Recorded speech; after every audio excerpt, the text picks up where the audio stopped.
कल के दिन जो मैंने आपके सामने इन्फॉर्मेशन रखा था उसमें ये डेटा आपके सामने मैंने रखा कि आखिर में इनफ्लो कैसा रहा, कैसे म्यूचुअल फंड कैटेगरी में पैसा सबसे ज़्यादा आता हुआ देखने को मिला, इन्वेस्टर का विश्वास कैसे कैटेगरी में देखने को मिला। आज जो मैं डेटा आपके सामने रखने वाला हूँ ये डेटा इन्वेस्टर को थोड़ा सा मायूस कर देगा। क्यों? क्योंकि कल जो मैंने आंकड़ा रखा था उसमें इनफ्लो काफ़ी ज़्यादा था, लेकिन आज जो आंकड़ा मैं आपके सामने रख रहा हूँ, जी हाँ, मैं SIP स्टॉपेज रेशियो का आंकड़ा रख रहा हूँ, अगर वो देखा जाए तो वो काफ़ी ज़्यादा यहाँ पे इन्वेस्टर को मायूस किया है। और वाकई में ये मार्च मंथ का यहाँ पे SIP स्टॉपेज रेशियो है, ये आंकड़ा काफ़ी ज़्यादा देखने को मिल रहा है। मार्च के महीने का डेटा है। चलिए 1 बाय 1 आंकड़ा मैं आपके सामने रखता हूं, लेकिन उसके पहले mutual fund related complete solution चाहिए तो आप हमारे साथ जुड़ सकते हो। जी हाँ, डिस्क्रिप्शन बॉक्स में आओ, डिटेल चेक करो और डिटेल के बेसिस पे आप व्हाट्सअप नंबर के थ्रू हमारे साथ जुड़ सकते हैं।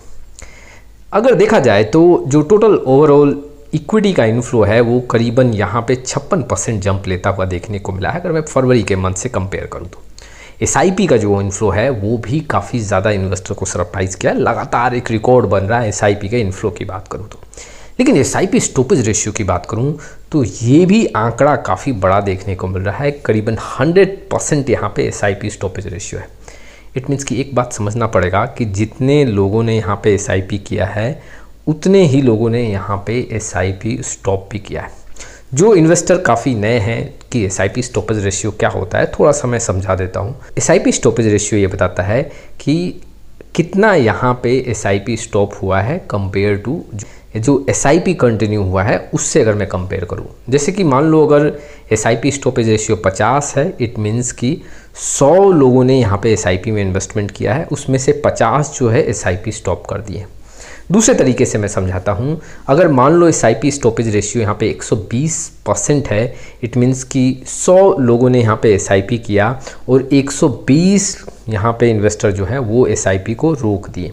तो SIP स्टॉपेज रेशियो अगर 100 से कम है तो ये एक पॉजिटिव साइन माना जाता है कि जितना यहाँ पे SIP हो रहा है उससे काफ़ी कम यहाँ पे SIP स्टॉप किया जा रहा है। लेकिन अगर यही SIP स्टॉपेज रेशियो 100 या 100 से ऊपर चला जाए तो वाकई में यहाँ पे आंकड़े बदल सकते हैं। जो कि अगर मार्च के महीने का देखें तो SIP स्टॉपेज रेशियो अराउंड 100% है, जो कि अगर मैं फरवरी से कंपेयर करूं तो 75 से 76% का आंकड़ा था, वो अब 100% देखने को मिल रहा है। इट मीन्स कि जितने इन्वेस्टर यहाँ पे SIP किए हैं उतने ही इन्वेस्टर ने SIP को रोका है। ऐसे आंकड़ों से हमें पता चल रहा है कि कई लोगों ने SIP बंद भी किया है। लेकिन SIP बंद होने के बावजूद भी SIP का इनफ्लो इतना ज़्यादा क्यों देखने को मिल रहा है? देखो, सबसे बड़ा रीज़न इसके पीछे क्या है।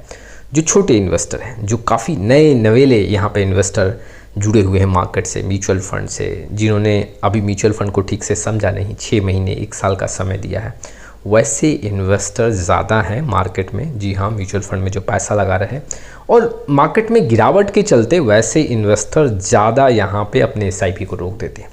लेकिन जो इन्वेस्टर काफ़ी ज़्यादा एक्सपीरियंस हैं, जिन्होंने मार्केट को 5 साल 7 साल 2020 के गिरावट को देखा है, वैसे इन्वेस्टर यहाँ पे अपने गिरावट में SIP को और ज़्यादा 2 गुना और 3 गुना बढ़ा के, जी हाँ, इन्वेस्टमेंट को इंक्रीज़ किए। देखा जाए तो बहुत लोगों ने या बहुत इन्वेस्टर ने यहाँ पे अपना SIP स्टॉप किया है, लेकिन कुछ लोग जो हैं, जो काफ़ी स्मार्ट इन्वेस्टर हैं, उन्होंने SIP को कंटिन्यू किया है और उनका जो SIP का अमाउंट है वो काफ़ी बड़ा है। जी हाँ, अगर आप नोटिस करोगे ये जो इनफ्लो आया है SIP का, इससे आंकड़ा यही निकलता है कि जो भी SIP कंटिन्यू कर रहे हैं उनका जो अमाउंट है वो काफ़ी बड़ा है, और जो भी यहाँ पे SIP रोक के चल रहे हैं, जी हाँ, जिन्होंने रोका है, जो SIP स्टॉपेज रेशियो 100% दिख रहा है, वहाँ पे उनका SIP का अमाउंट काफ़ी कम है और वो नए नवेले इन्वेस्टर हैं, एक्सपीरियंस उनके पास ज़्यादा नहीं है, तो वैसे SIP काफ़ी ज़्यादा यहाँ पे बंद हुआ है। तो बहुत कम क्वांटिटी के इन्वेस्टर हैं, लेकिन बहुत बड़ा अमाउंट यहाँ पे इन्वेस्ट किए हैं, क्योंकि मार्केट में गिरावट मार्च में देखने को मिला, अपॉर्चुनिटी देखने को मिला। बड़े बड़े इन्वेस्टर यहाँ पे पार्टिसिपेट ज़्यादा किए हैं, छोटे छोटे इन्वेस्टर यहाँ पे ज़्यादा अपने SIP को रोक के चले हैं, क्योंकि उनको डर लग रहा था कि वाकई में गिरावट और ज़्यादा होगा और मेरे पैसे में नुकसान देखने को मिलेगा। दूसरे पॉइंट की बात करूँ तो कई ऐसे इन्वेस्टर हैं जो छोटे ड्यूरेशन के लिए यहाँ पे पैसा लगा के कंटिन्यू कर रहे थे, वैसे इन्वेस्टर ने भी अपना यहाँ पे पैसा निकाला है। जी हाँ, छोटे समय के लिए गिरावट हो गया, अब वो लॉस में है, उन्होंने पैसा निकाला, ज़रूरत पड़ गया, जानकारी नहीं है कि इक्विटी ओरिएंटेड स्कीम्स में हम छोटे समय के लिए 2 महीने 6 महीने के लिए पैसा नहीं लगा सकते हैं। अब वैसे इन्वेस्टर एक्सपेरिमेंट तो किए लेकिन वहाँ पे उनको या एक्सपेरिमेंट का रिजल्ट पॉजिटिव नहीं देखने को मिला और वैसे इन्वेस्टर ने वहाँ से पैसा निकाल लिया। तीसरा जो एक पॉइंट निकल के आ रहा है, देखो बहुत ऐसे इन्वेस्टर हैं जिनका यहाँ पे गोल कंप्लीट हुआ है, जी हाँ, जिनका एक टाइम ड्यूरेशन कंप्लीट हुआ है, तो वैसे इन्वेस्टर भी यहाँ अपने SIP को स्टॉप किए। एक और जो पॉइंट है कि देखो बहुत ऐसे इन्वेस्टर भी हैं जो इस गिरते हुए मार्केट में कुछ अपने खर्चे को बचाने के लिए, जैसे कि इन्फ्लेशन अगर इंक्रीज़ हो रहा है तो खर्चे को बचाने के लिए यहाँ पे अपने SIP को स्टॉप किए हैं। बहुत ऐसे इन्वेस्टर हैं जो महीने के शुरुआती दौर में ही अपना SIP डिडक्ट करवाते हैं। उनको ये डर लग गया कि यहाँ से इन्फ्लेशन इंक्रीज हो सकता है, इन्वेस्टर के पास कोई इमरजेंसी फंड नहीं है, तो वो अपने SIP को स्टॉप करके अपने आप को सिक्योर करना चाहते थे कि एग्जैक्टली मार्केट में कहीं और ज़्यादा गिरावट हो, मेरा और ज़्यादा नुकसान ना हो।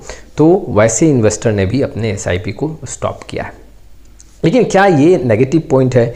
SIP स्टॉपेज रेशियो अगर 100% है, देखो यहाँ पे अगर आप देखोगे मार्च के महीने में तो जो SIP का इन्फ्लो है वो भी एक हाई रिकॉर्ड देखने को मिला। अगर ओवरऑल इक्विटी के इन्फ्लो की बात करोगे वो भी अच्छा खासा देखने को मिला। लेकिन SIP स्टॉपेज रेशियो जो 100% है, ये यहाँ पे इन्वेस्टर को काफ़ी ज़्यादा निराश किया। SIP स्टॉपेज रेशियो अगर 100 से ऊपर चला जाता है तो वाकई में ये सही नहीं है, लेकिन अगर वो 100 से कम रहता है तो इन्वेस्टर के लिए सही माना जाता है कि वहाँ पे इन्वेस्टर काफ़ी ज़्यादा मोटिवेट होकर पैसा लगा रहे हैं। लेकिन देखो अगर SIP स्टॉपेज रेशियो कभी 100% के आसपास भी देखने को मिले तो यहाँ पे पैनिक सिचुएशन में नहीं आना चाहिए। कई बार आपको देखने को मिलेगा जब मार्केट में करेक्शन होता है तो कई छोटे छोटे इन्वेस्टर जो न्यू इन्वेस्टर हैं वो पैसा निकालते अपने SIP को रोकते हैं, जी हाँ। और वैसे सिचुएशन में अधिकतर जो SIP स्टॉपेज रेशियो है वो 100 या 100% के ऊपर भी जाता हुआ देखने को मिलता है। तो इन्वेस्टर को यहाँ पे घबराना नहीं चाहिए। ओवरऑल आप SIP का जो एक इनफ्लो है उसके आंकड़े को देखो कि क्या वो मंथ टू मंथ इंक्रीज हो रहा है या नहीं, आंकड़े अच्छे देखने को नहीं मिल रहे हैं नहीं, उस पर आप फोकस कर सकते हो और इससे कुछ आप अपना एक रिसर्च तैयार कर सकते हो। हालांकि मैं इन्वेस्टर को ये भी बताना चाहता हूँ जो लॉन्ग ड्यूरेशन के लिए यहाँ पे अपना पूरा इन्वेस्टमेंट फोकस कर रहे हैं, उनको ऐसे छोटे छोटे ड्यूरेशन के जो इनफ्लो और आउटफ्लो का डेटा है उसको फोकस करके कुछ डिसीजन नहीं लेना चाहिए। तो ये कुछ विश्लेषण थे जो इन्वेस्टर के लिए इंपॉर्टेंट थे। आपका क्या राय है इस वीडियो को लेकर कमेंट बॉक्स में जरूर आए। फिर मिलेंगे एक नए वीडियो के साथ, तब तक के लिए जय हिंद जय भारत।